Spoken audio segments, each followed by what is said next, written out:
Olá, sejam todos bem-vindos a mais um podcast da Megawatt. Eu sou Rodrigo Polito, jornalista da plataforma, e o episódio de hoje é sobre o segundo ciclo da oferta permanente.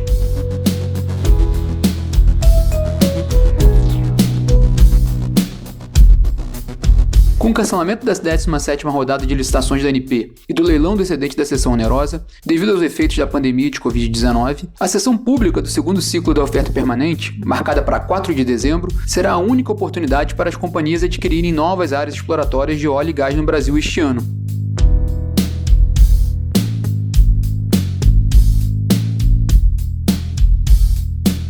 Para falar sobre este assunto, conversamos com Rafael Moura, diretor-geral interino da Agência Nacional do Petróleo, Gás Natural e Biocombustíveis, a ANP. Mais uma vez, o podcast foi gravado à distância, devido às medidas de isolamento social causadas pela pandemia de Covid-19. Espero que aproveitem.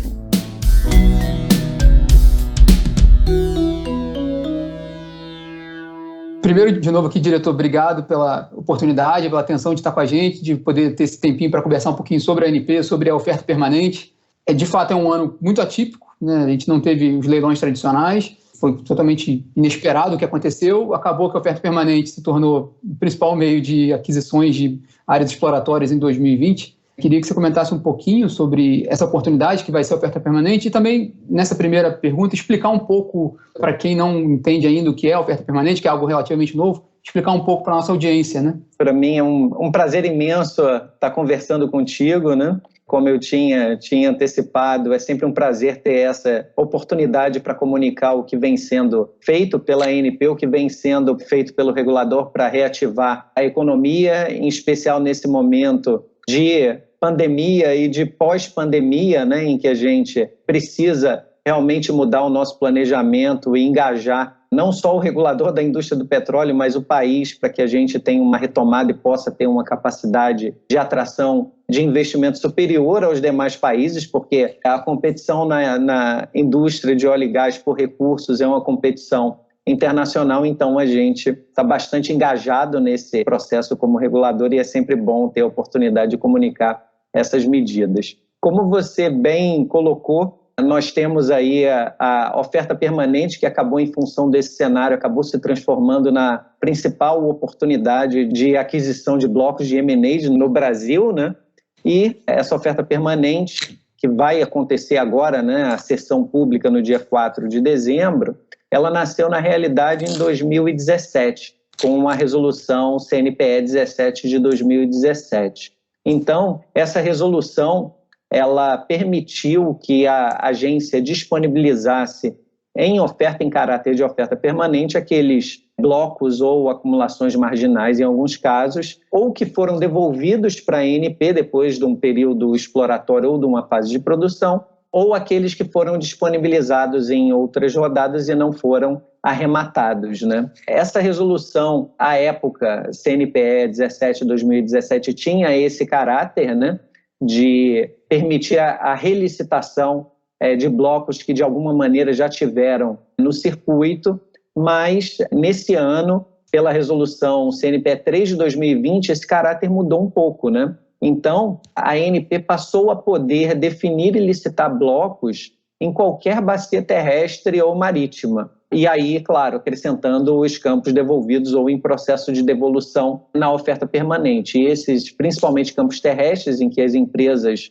elas apresentam um programa de descomissionamento e aí a agência tem a possibilidade de colocar em oferta permanente por um ano para ver se tem alguma empresa interessada em dar continuidade à produção daquele ativo, porque o nosso valor é justamente o aumento do fator de recuperação, estender o período de vida útil dos campos para maximizar as receitas, né, para a União, para os estados e para os municípios. Então, a oferta permanente ela tem esse princípio geral de dinamizar a oferta de blocos exploratórios, né? Claro que a gente já tem aquela nossa tradicional rodada de licitação, de concessão, a gente vai aí para a 17ª rodada no regime de concessão no ano que vem, mas a rodada de concessão, por ser uma data fixada pela administração pública, acaba trazendo algumas limitações para os licitantes.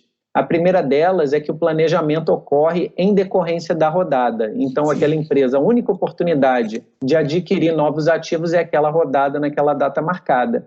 e todas as empresas, independentemente da capacidade de captação de recursos e do dinamismo do seu processo decisório de estudos geológicos, têm que fazer uma decisão no mesmo momento.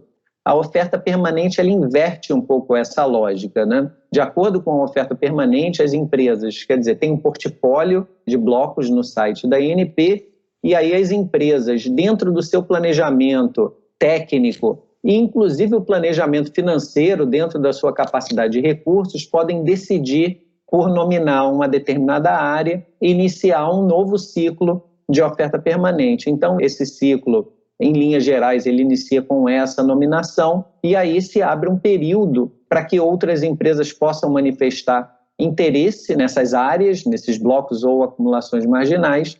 E aí nós temos a sessão pública daquele ciclo de rodada de oferta permanente, como teremos agora em dezembro, né? Então, em linhas gerais, esse ciclo leva esse tempo entre a abertura e a sessão pública, 90 dias, né?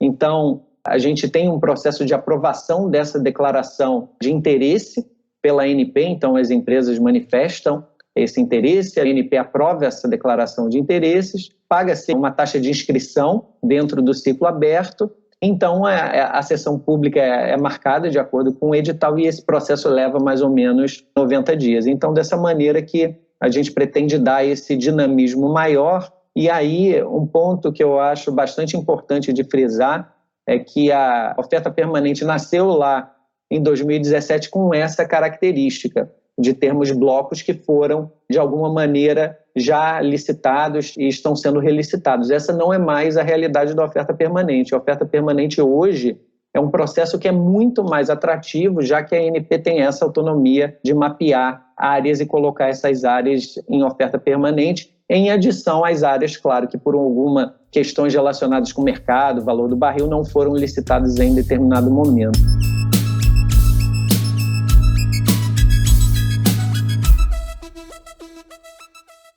Essa seria a principal diferença dessa segunda sessão pública em relação à primeira, por exemplo, do segundo ciclo para o primeiro, né? Eu acho que sim. Essa é uma das grandes diferenças em relação ao primeiro ciclo. Em termos de disponibilidade de setores, né? Agora a gente tem 16 setores, antes eram 14 setores, se eu não me engano, então é muito próximo em termos de disponibilidade, mas, sem dúvida alguma, independentemente do sucesso do primeiro ciclo, né? Lembrando que lá no primeiro ciclo, em termos de blocos exploratórios, foram 33 blocos arrematados, e aí só esses 33 blocos eles significam compromissos firmes relacionados ao programa exploratório mínimo, né, da ordem de 300 milhões de reais, né, só para a gente ter uma ideia dos efeitos do primeiro ciclo desse processo de oferta permanente. A gente espera que esse novo ciclo, apesar do contexto que a gente se encontra, seja um ciclo bem sucedido, seja um ciclo que a gente tem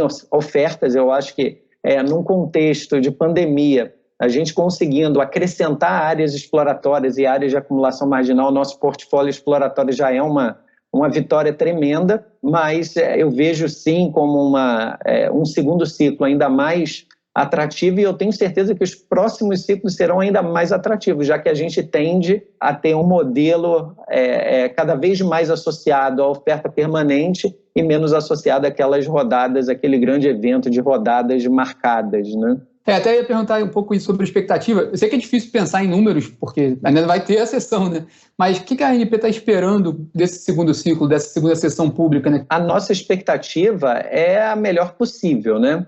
Esse ciclo foi iniciado em setembro, né? Ainda num período no início de setembro a gente tinha um nível de incerteza em relação à pandemia, e agora a sessão pública vai ser no dia 4 de dezembro. A gente, na realidade, tem boas expectativas, até porque a marcação da sessão pública ela advém da manifestação de interesse, né? Então, nós tivemos aí empresas, falando em linhas gerais, empresas que declararam interesses em 14 setores de blocos exploratórios, né, em mais os 2 setores de acumulação marginal. Então, só nessa linha, pela manifestação de interesse, a gente tem um feeling de que será uma rodada bem sucedida. O portfólio é bastante diversificado, né? Então, a gente tem áreas de águas ultraprofundas na Bacia de Campos, na Bacia de Santos, a gente tem os setores da Bacia do Espírito Santo, onshore no Espírito Santo, Tucano Sul, uma bacia de interesse de gás terrestre na Bahia, enfim, Amazonas, Sergipe e Alagoas. Então, é um ciclo de oferta permanente que é bastante diversificado, que a gente teve um nível de interesse que foi, inclusive, bastante superior ao que a gente inicialmente esperava para o contexto atual. Então, como eu disse anteriormente, a gente ainda tem algumas áreas de acumulação marginal na Bacia dos Solimões, no Amazonas, Juruá, tem Miranga Leste também. Eu acredito que o interesse foi maior do que a gente esperava, mas, como eu disse, diante do contexto atual, conseguir concretizar uma rodada de licitações e acrescentar áreas num portfólio exploratório que já enseja na atração de investimentos exploratórios, eu acho que já é uma grandíssima vitória para o país.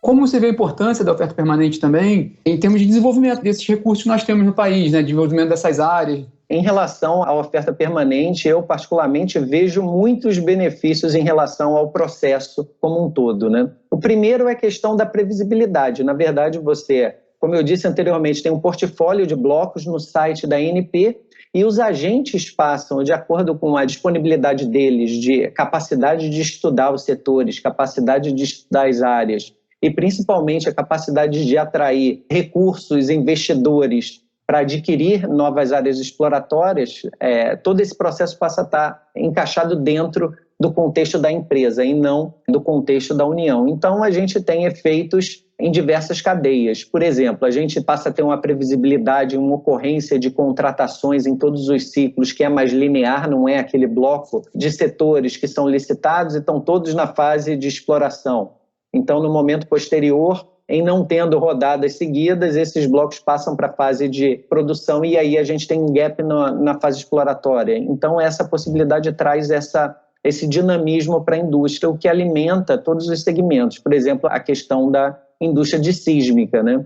A indústria de sísmica passa a ter uma previsibilidade, uma certeza de que pode continuar a fazer os seus estudos sísmicos, adquirir dados técnicos e ofertar esses dados às empresas, as petroleiras, principalmente empresas que têm interesse em adquirir essas áreas. Então, tem toda uma dinâmica e uma linearidade nessa dinâmica, né, em que a gente acaba preenchendo todos os gaps da indústria do petróleo. A gente não tem um determinado segmento que está com uma atividade mais baixa e um segmento com uma atividade mais intensa. Então, a gente equilibra um pouco as demandas por serviços técnicos e as ofertas também.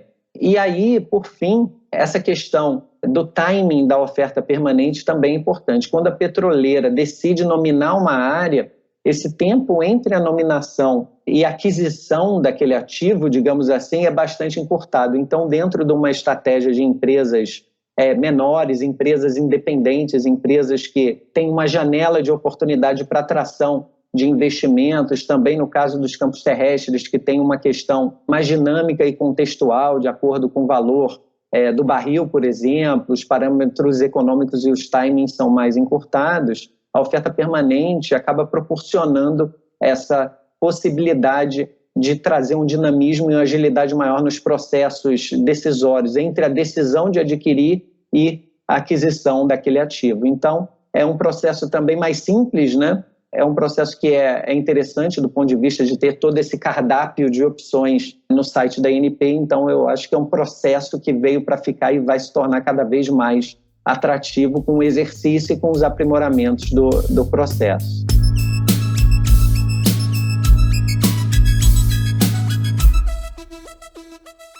Como você vê essa democratização também do setor via oferta permanente? O setor de EIP como um todo ele é muito importante para o Brasil, né? A gente não tem como descartar essa oportunidade, essa riqueza, esse recurso natural e a riqueza que ele proporciona para a nossa sociedade, né? Só entre 2017 e 2019, a produção de óleo e gás gerou mais ou menos 145, 146 bilhões em royalties e participações especiais, né?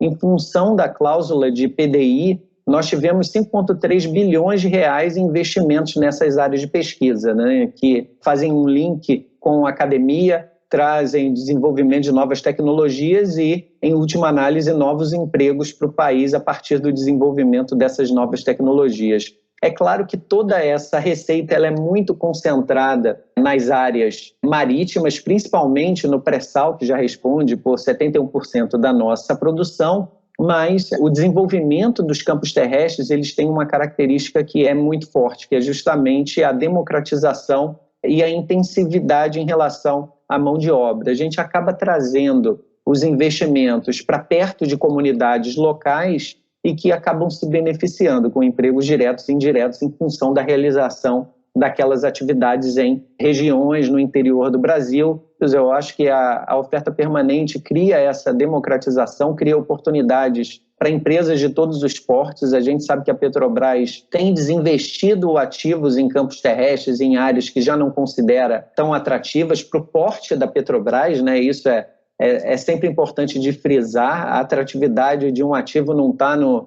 número de barris que produz, mas sim no porte da empresa e naquela relação entre os custos daquela empresa para produzir o óleo e a produção em si. Então, a gente acredita que o Brasil ainda tem uma grande capacidade de atrair empresas com custos ajustados para esse tipo de ambiente operacional, o que, sem dúvida alguma, vai aumentar a produção em campos terrestres e vai aproximar a indústria do petróleo de comunidades locais que podem se aproveitar bastante. Embora, é claro que a gente não espera de forma alguma que as áreas terrestres ou os campos maduros venham a competir com o pré-sal em termos de produção, isso é real, a gente sabe disso, mas a gente acredita que o desenvolvimento desses campos traz um benefício muito grande para o país e, como você mencionou, a democratização da indústria do petróleo e o espalhamento dos benefícios que a indústria do petróleo pode trazer, principalmente para as comunidades locais.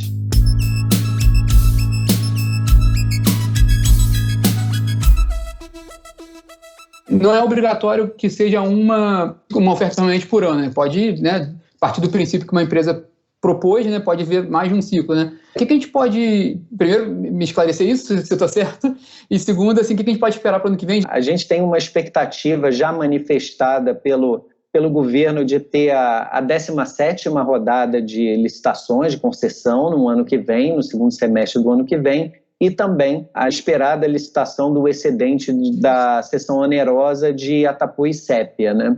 Para a 17ª, a gente tem aí uma expectativa grande em relação à ocorrência dessa rodada. Tem uma série de setores que são bastante interessantes, setores de águas profundas na Bacia de Campos, setores da Bacia Potiguar e outras áreas que devem despertar um interesse razoável. Então, a gente tem aí uma rodada importante do ano que vem no regime de concessão, e o excedente da seção onerosa, que ainda necessita de alguns ajustes em termos da remuneração, por exemplo, da Petrobras por ter feito os investimentos iniciais nessas áreas, mas que a gente entende, aí é uma questão muito mais associada ao governo, mas a gente vem contribuindo tecnicamente e entende que essas rodadas devem acontecer sim e devem atrair aí grande interesse. Além dessas rodadas, sem dúvida alguma, o seu entendimento está correto, é possível que a gente tenha mais de um ciclo de oferta permanente em um ano, que depende da nominação das áreas pelas empresas. A gente tem aquele processo de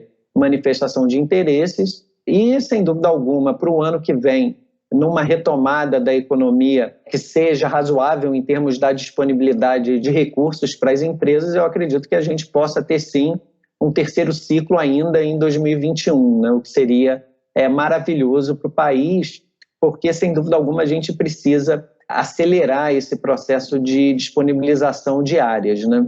O mundo vive, de uma maneira geral, um período de transição energética. A gente sabe que o óleo e o gás natural serão, os hidrocarbonetos serão ainda vitais para o desenvolvimento econômico e para o crescimento econômico de vários países, incluso o Brasil. Mas dentro desse processo a gente tem uma janela de oportunidade de atrair aqueles investimentos para o período exploratório que garantirão aí o desenvolvimento dos campos petrolíferos dentro desse horizonte de 30 anos e fazer com que a gente possa aproveitar da melhor maneira possível os nossos recursos, né? A gente tem, então, essas duas rodadas já para acontecer no ano que vem, com expectativa de termos novas nominações diárias para oferta permanente e aí um terceiro ciclo no próximo ano. E aí, depois disso, para o ano de 2022 a gente deve ter a 18ª rodada de licitações, mas aí para 2022 a gente ainda não tem o calendário ajustado.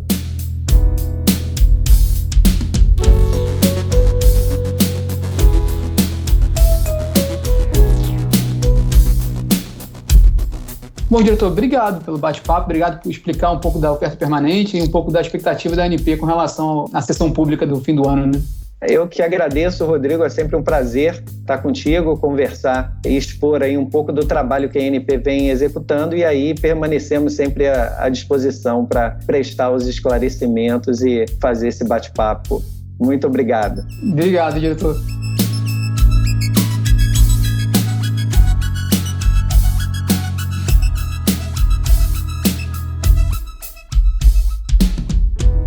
E este foi o podcast desta semana. Um abraço e até a próxima.